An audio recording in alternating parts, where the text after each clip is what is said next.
Okay, hello. My name is Isi Hakis Valdelamar, and I'm going to talk about the Web 1.0 and Web 2.0. Technology in teaching English as a foreign language, and the suitability in the education field. Now, to start, Web 1.0 started in the 1990 until the 2000. It was the first generation of the web created by Tim Berners-Lee. It was actually created to share information in the field of physics. It wasn't created for educational purposes at all. It was primarily focused on making contents and information accessible to everybody through a computer. And at that moment, it was the creation and growth of keyword search engines. It was all about information and trying to find what you need at that moment. Now, what about Web 2.0? Well, it started in 2000 to present.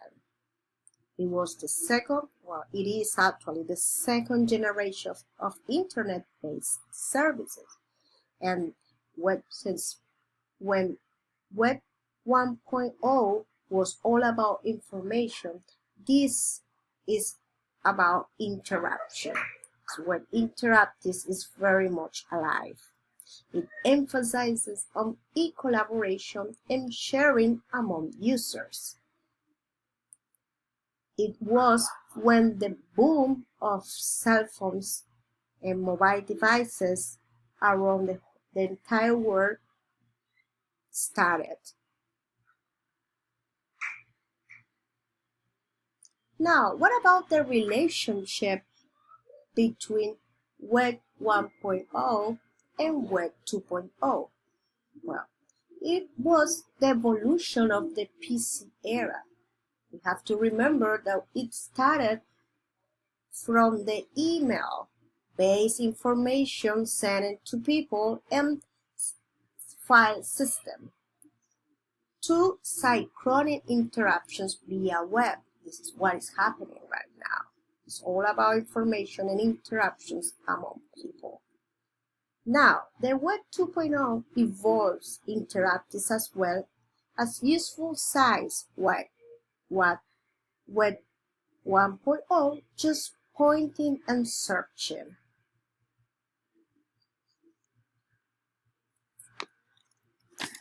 In other words, Web 2.0 sites have social interaction, where Web 1.0 doesn't have much opportunity for anyone to interact with the rest of the world. In the Web 1.0, the knowledge was static, and the websites didn't need to be updated at all. It was just about information. It was not, people weren't interested in make the websites appealing to people. But now, with Web 2.0, websites are really updated every single day. One example of this is when people post their Facebook status. And you can check this right away. Well, there are so many tools developed in Web 2.0. I'm going to emphasize on the most common and more useful ones, in my opinion. Like example, community tools like Facebook, Twitter, Google+, and Google Drive. Those three ones are basically about people who can know each other in a very informal way, like family, friends. And the last one, LinkedIn, is more related to the professional field.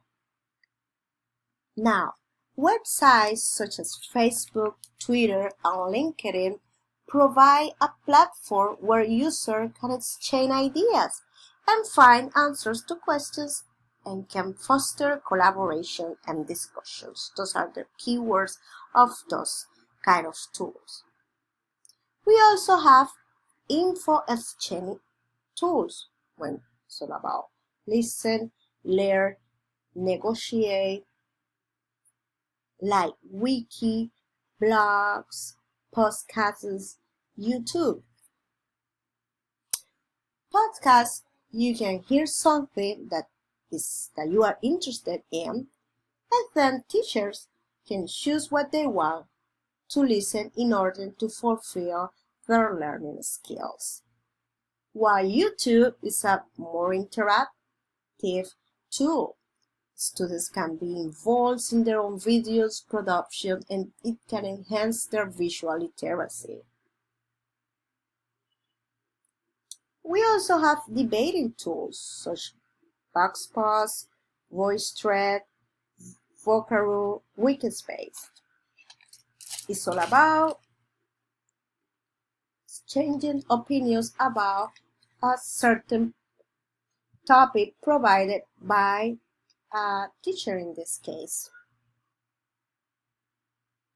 We also have presentation tools that make information more simple and accessible, such as SlideShare, Prezi, Powtoon, PixViewer. It's all about visual illustration that can make learning easier.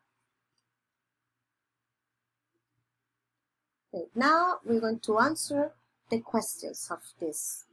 What is the suitability of such tools in everyday context as language teachers?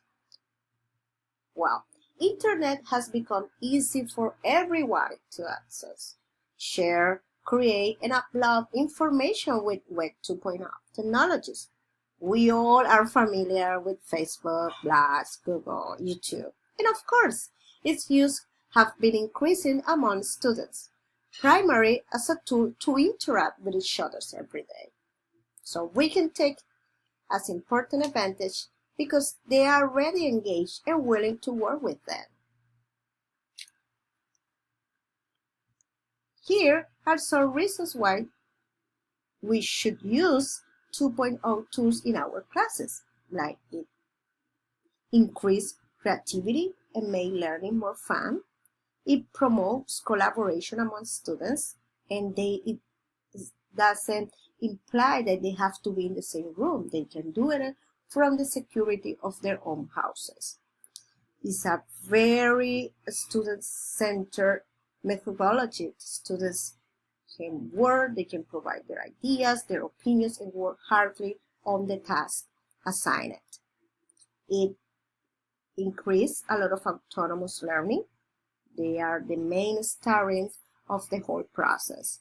It enhances learning, language learning opportunity, and for us this is such a great thing because it's not only about the classes that they are in at school, they also can prolong that learning process in their houses using their devices, computers, phones, or tablets. It also helps with our students' motivation. Our students are millennial. They were born with technology. They are surrounded by technology devices. So they are really comfortable using them and they are familiar with. So that's why it's really important to take advantage of them. However, we also need to consider certain cons about using technology, Web 2.0 ones, in our classes, like security issues. We have a lot of information that cannot be safe for our students, so we have to be very careful about the websites that they are going to use or the kind of tool they are going to use. Also, the copyright is very likely that our students can commit plagiarism because it's easier to copy and paste. That's why we have to be very careful and with this.